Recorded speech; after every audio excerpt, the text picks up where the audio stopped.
Neutral by Hira and Rajab, south Asia का पहला AI powered podcast. Welcome to neutral by Hira and Rajab, south Asia का पहला AI podcast. No propaganda, only facts. Please subscribe करना मत भूलिए। आप लोग रोज देखते हो लेकिन बटन प्रेस करना भूल जाते हो। आपकी सपोर्ट बहुत इंपॉर्टेंट है। और अब चलते हैं न्यूज की तरफ। नाजरीन किराम, आज हम एक ऐसी पिश मंजर लेकर आए हैं जो मिडिल ईस्ट के तवाजुन को हिलाकर रख देगा। ईरान के करीब एक दगाए गए ड्रोन पर सरकारी ज़राए ने क्लेम किया है कि उसे नाकाम कर दिया गया है। ये पहली बार है जब ईरान ने इतनी बड़ी सतह पर ड्रोन हमले का मुकाबला किया है। और जिसके बाद जिस चीज ने सूरत हाल को और भी संगीन बना दिया है वो है अमेरिका की डेल्टा फोर्स का इराक पहुंचना। यही वो यूनिट है जिसने वेनेजुएला के सदर को गिरफ्तार किया था। क्या मिडिल ईस्ट फिर से किसी बड़े कॉन्फ्लिक्ट की तरफ जा रहा है? हालिया दिनों में ईरान की सरकारी मीडिया और मुतद्दद बैनुल-अक़वामी ज़राए ने बताया है कि ईरान ने तेहरान और करमान शाह की जानिब बढ़ने वाले ड्रोन्स को फजाई दिफा के जरिए तबाह किया है। ये कोई मामूली वाकया नहीं है। ईरानी हुकाम के मुताबिक ये पहला बड़ा ड्रोन हमला था जो ईरान की फजाई हुदूद की तरफ बढ़ा और जिसे नाकाम बना दिया गया। ये काबिल गौर बात है कि अगरचे कई बार सरहदी इलाकों में ड्रोन्स नजर आए हैं, लेकिन इस बार ईरान के अंदरूनी इलाकों में आग ड्रोन को मार गिराया जाना एक संगीन पेशरफ्त है। ये पेशरफ्त सिर्फ एक तकनीकी वाकया नहीं बल्कि स्ट्रेटेजिक पैगाम भी है जो तमाम आलमी ताकतों तक पहुंच चुका है। ईरान में जारी एहतजाजात अब 70 से ज़ायद शहरों तक फैल चुके हैं। महंगाई, करेंसी की गिरती हुई कदर और अवामी मुश्किलात उन मुजाहिरों का बड़ा सबब हैं। हुकूमत ने उन एहतजाजात को कबूल किया है और सुप्रीम लीडर ने कुछ हद तक कहा है कि अवाम के मसाइल जायज़ हैं, लेकिन साथ ही ईरान का क्लेम है कि कुछ अनासर इन मुजाहिरों को काबू से बाहर ले जाने की कोशिश कर रहे हैं। इसी तनाजर में कल 2 सिक्योरिटी एहलकार भी मारे जाने की तस्दीक हुई है, जो कशीदगी को बढ़ाता है। अब ईरान ने एक नया कदम उठाया है। ईरानी इनकलाबी गार्ड कवर ने अपना सबसे तेज स्टेल्थ ड्रोन हदीद 110 दुनिया के सामने पेश किया है।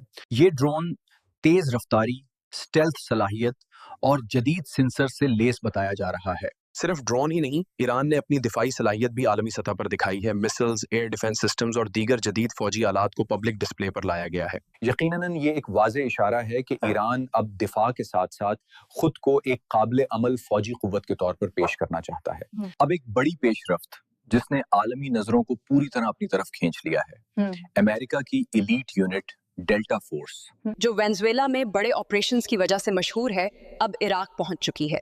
ये मालूमात रियासत मुत्तहिदा के मुतादिद आज़ाद तजज़ियाती ज़राए और ओपन सोर्स इंटेलिजेंस के जरिए सामने आई हैं। अमरीकी फौज की गैर मामूली नकलो हरकत मिडल ईस्ट के इर्द गिर्द वाज़े तौर पर देखी जा रही है, बखास तौर पर इराक के नजदीक। ये यूनिट आम हालात में नहीं आती, ये तब आती है जब कुछ बड़ी और हसास कार्रवाई की तैयारियां हों। ड्रोन के तबाह किए जाने के बाद ईरान ने अपने एयर डिफेंस सिस्टम्स तमाम अहम शहरों में फाल कर दिए हैं। ये निज़ाम सिर्फ किसी मामूली खतरे के लिए फाल नहीं किए जाते, बल्कि इसके पीछे एक मुकम्मल हुकूमत अमली होती है कि बड़े हमलों या फजाई मुदाखलत का मुकाबला हो सके। ईरान की नए दिफाई कौंसिल 12 ये वाजे कर चुकी है कि अगर उन्हें कोई भी खतरा महसूस हुआ तो वो प्रीएम्प्टिव स्ट्राइक भी कर सकते हैं, यानी हमले से पहले खुद ही हमला कर देंगे। ये कोई आम दिफाई रवैया नहीं बल्कि एक खास पैगाम है जो आलमी ताकतों को दिया जा रहा है। अब सवाल ये है, ये ड्रोन हमला किसने किया? क्या ये किसी बैरूनी ताकत की कार्रवाई थी या किसी दाखिली खबरगेरी की गलती? इसका कोई कतई जवाब इस वक्त तक नहीं मिला जब तक रस्मी तहकीक मुकम्मल ना हो। लेकिन कुछ तजज़ियाकार ये भी कहते हैं कि ये ड्रोन शायद सर्वेलेंस के लिए था, यानी जासूसी मकासद के लिए भेजा गया या उसे किसी बड़ी कार्रवाई का पेशखेमा बनाया गया। ये इंतहाई हसास, खतरनाक और पेचीदा मामला है। अखबारों और आज़ाद इंटेलिजेंस डेटा के मुताबिक अमेरिकी खुसूसी अफवाज की और एरियल एक्टिविटी जो इराक के अंदर और ईरान की सरहद के करीब हो रही है वो काबिल तवज्जो है। यहाँ सिर्फ एक्सरसाइजेज नहीं हो रही बल्कि एक वाज़ेह पैटर्न ऑफ मूवमेंट दिखाई देता है जो मुस्तकबिल में किसी बड़ी कार्रवाई की तरफ इशारा हो सकता है। ये नहीं कि जंग शुरू हो रही है, लेकिन ये यकीनी है कि इलाके में हर लम्हा हालात बदल सकते हैं। वाज़ेह रहे कि ईरान और इसराइल के दरमियान गुज़श्ता 12 रोज़ा जंग के बाद जो सीज़ फायर तय पाया था वो अभी तक बरकरार है, लेकिन अंदरूनी एहतजाजात, ड्रोन वाक़या, ऊपर बयान की गई फौजी तैयारियां, इन सब ने सोच को बदल दिया है।